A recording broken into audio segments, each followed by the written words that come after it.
What's going on, everybody, and welcome back to another video. And it's been a while since I made a video, around 2 months, which is pretty crazy. But I'm back, and one of the first things I want to talk about is this whole Pokemon situation, because it's pretty insane. Now, most of you probably know, if you've been paying attention to Nintendo news, that Pokemon FireRed and Pokemon LeafGreen are coming to the Switch. In what way, you might ask, because they're Game Boy Advance games. Are they being added to Switch Online? Well, no, they're getting the Virtual Console treatment, which should be a good thing, right? Because it's more ownership than Switch Online is. But the thing is, these games are $20, which has been the talk of the town recently. And these games being $20 really sucks. But there have been people defending it, and people who have been going way overboard trying to hate on people who really disagree with the price. So we're going to talk about that in this video. This is going to be more of a discussion video. There's no script, and I'm just going to slap like Splatoon gameplay on top of this or something. I don't know yet. I don't play Pokemon, so I can't put Pokemon footage over this. Anyway, about a week ago, I think it was like February 20th or something. I'm just pulling dates out of my ass. I have no clue when it was. Nintendo randomly dropped on the eShop Pokemon FireRed and Pokemon LeafGreen.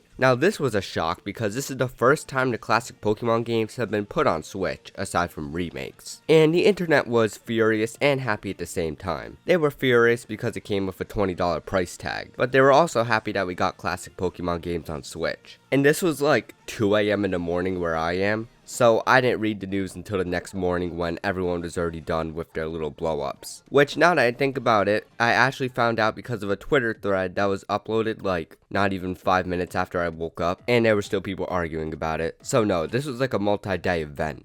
I feel like Nintendo accidentally leaked this and they meant to reveal it on Friday when it was the Pokemon Direct, because a lot of their advertisement and scheduled tweets really doesn't seem like it was on purpose. But who knows, Nintendo's weird. Anyway, these Pokemon games show up in the eShop and people are furious because it's $20. And my stance on all of this was, okay, like, yeah, it sucks that it's $20, but what did we expect? It's Pokemon. And this is not me agreeing with the price. I think it's outrageous. And I'd never touch this with a 10-foot pole. But this discourse is a thing whenever a new Nintendo game releases. We just saw this, although not as bad, with Mario Tennis Fever. And of course, Mario Kart World. It's the same song and dance. However, I think this is a bit more terrible than Mario Kart World was, for the fact that people are actually defending this. Like Mario Kart World, maybe I can understand. I disagree with it, but I might be able to see where people are coming from. Yeah, that's a brand new Mario Kart game, and we haven't had a new one in like 10 years, and it actually took steps to revolutionize the series.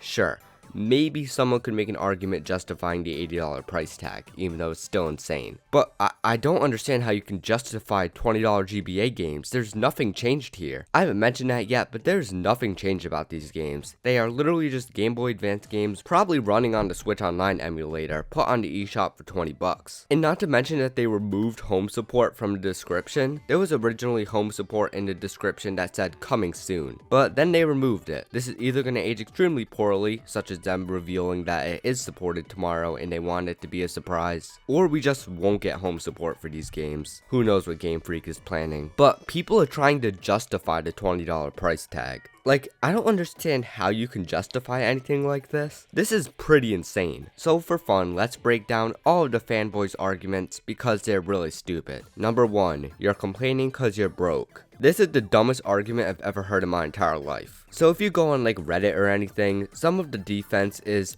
oh, it's only $20. How can you not buy it? Are you broke? Which is a super annoying and stupid argument. If Nintendo suddenly released Super Mario Bros. For $70 on the eShop, no changes, just an NES ROM, and people don't buy it, are you just gonna call them broke? I feel like even the people using this argument know that it's stupid. Just because you don't want to support a scummy business practice and buy it, doesn't mean that you're broke. That $20 could be used for Switch Online for a year also, where you have access to way more games. Or buy, you know, Silksong or something. This argument is awful, and I don't even want to talk about it anymore. Argument number 2, there's home support. This aged pretty poorly, but people were justifying the $20 price tag because it adds home support, so they changed something, which probably took them all of, what, 10 minutes to do? I'm not a very technical guy when it comes to making games and stuff, but it can't be that hard to add home support to games. I feel like the reason why they're not adding it now to games like ZA, which I'm pretty sure still doesn't have it, is because they want people to progress through the games naturally and not use all their Pokemon they have stored. It doesn't take that long to add home support, I'm pretty sure. And definitely not worth the $20 price tag for Game Boy Advance ROMs. Argument number 3. Inflation. This is also a really stupid argument. People will say, oh, the original games launched at $40 a piece and adjusted for inflation they're $70. So $20 is definitely a fair price, right guys? Which it doesn't work like that. Super Mario 64 is no longer a $60 game, or just with inflation $80 or whatever, because Nintendo isn't making money off it anymore. What I mean is, Nintendo doesn't have fees when listing Pokemon FireRed and LeafGreen on the eShop. When they originally released, they had boxes, they had to pay the distributors, they had to actually,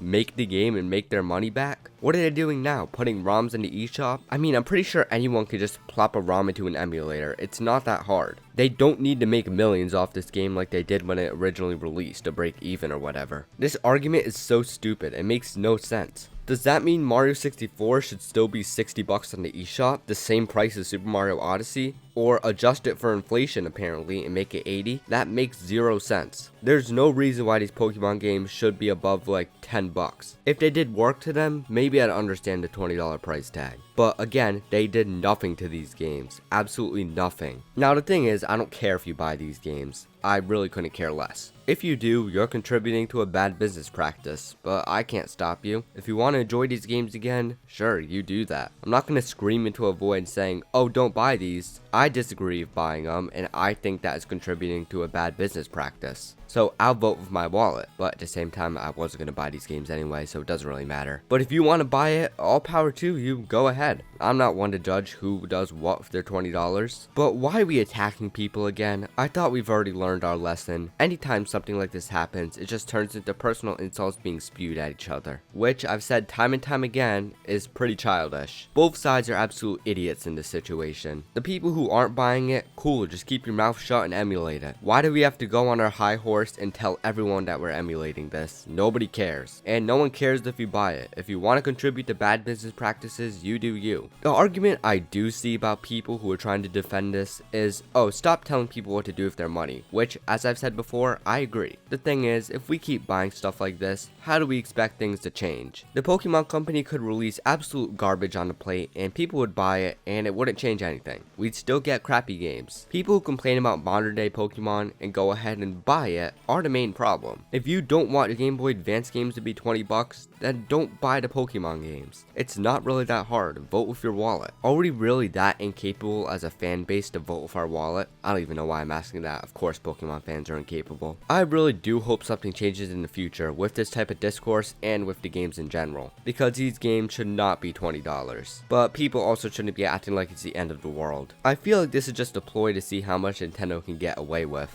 Like, seriously, they could just re-release these games at $70 a piece and people would still defend it for some reason. I don't know why we're defending billion-dollar corporations to begin with. Originally, I understand the defense stuff because with Mario Kart World, there was a lot of misinformation. But what information is there with this? There are $20 Game Boy Advance ROMs that are unchanged. That's it. Either you buy it or you don't. We really need to stop caring about what other people are doing. I understand the whole point of trying to make a difference, like I've said before, but do it peacefully, mention it once, and if they're still gonna buy it, they're not changing their ways. Let people be sheep. They're gonna be sheep to companies. But it's kind of funny how the average Pokemon fan that complains their game is garbage goes and buys it anyway. Eventually they'll learn. Anyway, thank you guys so much for watching, and if you enjoyed, remember to comment, like, and subscribe. Me getting the flu has killed basically any video output for the past 2 weeks, so I'm gonna try and catch up on that. I've had a lot of videos in the work that are pretty behind right now. Anyway, I'll see you guys in the next one. Peace.